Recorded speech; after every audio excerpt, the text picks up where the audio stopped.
डायन, चेटकीन, चुडेल असं म्हटलं की डोळ्यांसमोर कसलं चित्र उभं राहतं? अस्ताव्यस्त केस, भीतीदायक डोळे, राकट भेसूर चेहरा आणि चित्रविचित्र आवाज. पण हे डायन आणि चुडेलचं जे चित्र डोळ्यांसमोर उभं राहतं ते केवळ हॉरर चित्रपटांमुळे किंवा टेलिव्हिजन सिरियल्समुळे. म्हणजे मग हे सगळं काल्पनिक आहे तर तसं अजिबात नाहीये. प्रत्यक्षात देखील आहेत. म्हणजे त्यांचं रूप जरी भीतीदायक आणि अकराळ विक्राळ नसलं तरी डायन, चेटकीन या नावानेच त्यांना ओळखलं जातं. अगदी आपल्यासारख्या दिसणाऱ्या सर्वसामान्य स्त्रिया मात्र ओळखल्या जातात डाकिन आणि चेटकीन या नावानं. तुम्हाला काय वाटलं? या व्हिडिओमध्ये आम्ही तुम्हाला भूताप्रेताच्या, चेटकिनीच्या रंजक गोष्टी सांगणार आहोत? अजिबात नाही. आज आम्ही एका अशा विषयाला तोंड फोडणार आहोत की आपल्यालाच लाज वाटायला लागेल. डाकिन हे महाराष्ट्राचं एक शापित सत्य आहे. दारिद्र्य आणि अज्ञानात जगत असलेल्या समाजाच्या मुख्य प्रवाहापासून कोसोदूर असलेल्या सातपुड्यातील दऱ्याखोऱ्यात आजही कुठे ना कुठे कोणत्या तरी महिलेला डाकिन ठरवण्यात येत असेल. आजही समाजातील काही लोक मानायला तयार नाहीत. अशा या अंधश्रद्धांमुळे कित्येकांचे बळीही गेलेत. श्रद्धा आणि अंधश्रद्धा या गोष्टी व्यक्तीच्या विश्वासावर अवलंबून असतात. अंधश्रद्धा संपवण्यासाठी अनेक प्रयत्न केले जात आहेत, त्यासाठी कायदेही केले जात आहेत, पण अंधश्रद्धेच्या घटना कमी होण्याचं नाव घेत नाहीयेत. सातपुडा पर्वत रांगेत वसलेला नंदुरबार हा आदिवासी बहुल जिल्हा उत्तर महाराष्ट्रातील इतर जिल्ह्यांच्या तुलनेत सर्वार्थाने वेगळा. कधी कुपोषण तर कधी नर्मदा बचाव आंदोलनामुळे सातत्यानं प्रकाशझोतात राहिलेल्या या भागातील वैविध्यपूर्ण आदिवासी संस्कृती अनेकांना खुणावत असते. पण या संस्कृतीला एक वेगळाही पदर आहे आणि तो आहे अंधश्रद्धेचा. गावातील एखाद्या महिलेला डाकिन ठरवून या अंधश्रद्धेने आजवर शेकडो महिलांना जगण्याचा हक्क नाकारलाय. त्यांना अनन्वित अत्याचारांना सामोरं जावं लागले.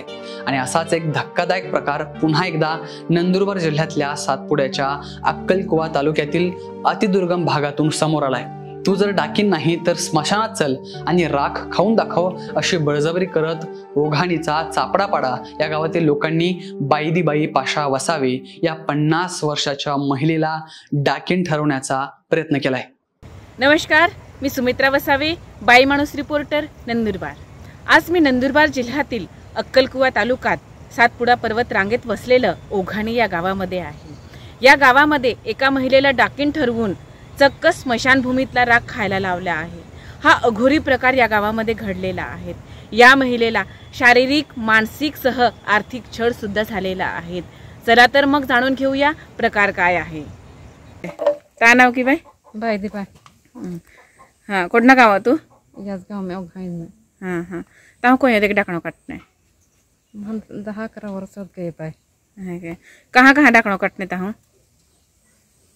मांडवायत बी डाकणच काटणे, डोगरमोयत बी खेती खेती ठाकी पुलिस ठेठ नम जात नहीं कद गई नहीं. मांडवाड़ी पड़त बी माहुस कटने डाकणन, डोगरमोयत बी या वस्ते बेन पोरी मोयत गई. डाकणं काढी न डाकणं काढी न काचे खाबी खावाड़ियन सिबड़ा पबी को यो ना. यहाँ हिम देखना हो घटना के एक ही धनिया अततिया पासून महू काढी डाकणं काढिया तहाँ हासो ये बाई भी आगाड़ी देखे जर डाकणं काटते थे या नंतर महू डाकणं काढीत ने दो तहाँ यह कहीं कहते हेने आवे पने डाइहा बहारा हम जाइत पाला ते भी ने हम जे या तहाँ यहाँ की को चलो वारंवार महज गग्या को तहारो आइए हमें फिर उते भी पने ना हम जीता तहरा डाइहा बादा हम जाइत पालिया तारो की को यो यहाँ किसको आ जाऊँ के डाइहा के हैं कोइट को यमी तहरा यहाँ किसको यो. बाईदीबाईंसोबत हे गेल्या 10 ते 11 वर्षांपासून होतंय आणि या त्रासाला कंटाळून याआधी त्यांच्या 2 मुलींनी आत्महत्याही केली. आता त्यांच्या इतर 2 मुलींनाही अनेक अडचणींना सामोरं जावं लागतंय. हानी नाव होये 30 वर्ष होत गए. माँ यही बाईदी नाव भी होये. यही डाकणं काटते त्या माँ 30 वर्ष नंतर वेवल बिनावया. माँ यही डाकणं काटणे को ते बेन माँ मोइत गई अत्ती मत कहते. बाई माणूसच्या रिपोर्टर सुमित्रा वसावे यांनी स्वतः या प्रकरणाची गंभीरपणे दखल घेत पीडित कुटुंबाला सोबत घेऊन जवळच्या पोलीस स्टेशनमध्ये गुन्हा नोंदवला. यानंतर राज्यभरातून या घटनेसंदर्भात बोललं जात आहे.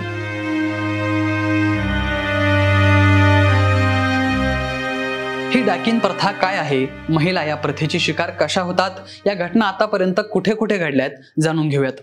गावात काही दुर्घटना घडली, एखाद्या कुटुंबात एखाद्याचं मूल वारलं, अपघात झाला, पीक पेरा कमी आला किंवा जनावरं मेली, अशा कुठल्याही कारणासाठी गावातल्याच कोणीतरी महिलेने, विशेषतः महिलेने, डाकीण मंत्राने हे घडवून आणलेलं आहे असं म्हटलं जातं. आणि एखाद्या बुडवूकडून म्हणजे मांत्रिकाकडून त्याची माहिती घेतली जाते आणि गावातीलच महिलेला डाकीण ठरवून तिचा छळ केला जातो. याचं प्रचंड प्रमाण आज या आदिवासी भागामध्ये आहे. समजा एखाद्या गावात एखाद्या महिलेला डाकीण ठरवलं आणि आरोपीने सांगितलं की बाबा माझा मुलगा आजारी पडतो आहे आणि हिने डाकीण मंत्रानेच त्याला आजारी पाडलेला आहे. मग आदिवासी परंपरेप्रमाणे तिथे जात पंचायत बसते. गावातली पंचमंडळी असतात. ती पंचमंडळी गावात नेहमी एक जागा ठरलेली असते. ती जागेवर ती सगळी जात पंचमंडळी बसतात आणि जात पंचायतीमध्ये दोन्ही पार्ट्यांना बोलवलं जातं. दोन्ही पार्ट्यांचं ऐकून घेतलं जातं आणि मग ती महिला सांगते की बाबा मी नाही आहे डाकीण, मला कुठला मंत्र येत नाही, मी कशाला हे सगळं करू. ती तिच्या पद्धतीने पटवण्याचा प्रयत्न करते. तेथेच सेटलमेंटची एक पहिली जागा आहे. तिथे सेटलमेंट जर झाली तर तिचा जीव वाचू शकतो, तिचा ताण कमी होऊ शकतो. पण तिथे काहीतरी पैशांची सेटलमेंट होते. म्हणजे माझं मूल आजारी पाडलं आणि मंत्राने मग चला बरं दुरुस्त करून दाखव, मला माझं बरं करून दाखव, याचा खर्च कर, याला जो झालेला आहे तो खर्च कर, अशा पद्धतीची सेटलमेंटची ती एक जागा आहे. पण ज्यावेळेस केसेस गंभीर असतील त्यावेळेस सेटलमेंट तिथेसुद्धा होत नाही. जात पंच काय वेळेस सांगतात की बाबा हे इथे मिटवा, पण तो डाकीण ठरवलेला काढलेला ज्याने डाकीण ठरवलं असतं तो अजिबात ऐकत नाही आणि तो कोणाचंही ऐकत नाही. आणि मग ही केस शेवटी जे बाधित कुटुंब आहे ते पोलीस स्टेशनला जातं. सेटलमेंटची दुसरी जागा ही पोलीस स्टेशन. पोलीस स्टेशनमध्ये सुद्धा बाहेरच सेटलमेंट करण्याचा प्रयत्न केला जातो. दोन्ही पार्टींना बोलवलं जातं. दोन्ही पार्टींकडून आर्थिकदृष्ट्या लुटलं जातं दोन्ही पार्टींना, असा आमचा अनुभव आहे. पण तरीसुद्धा तिथेसुद्धा बाहेरच्या बाहेर हे मिटवण्याचा प्रयत्न केला जातो.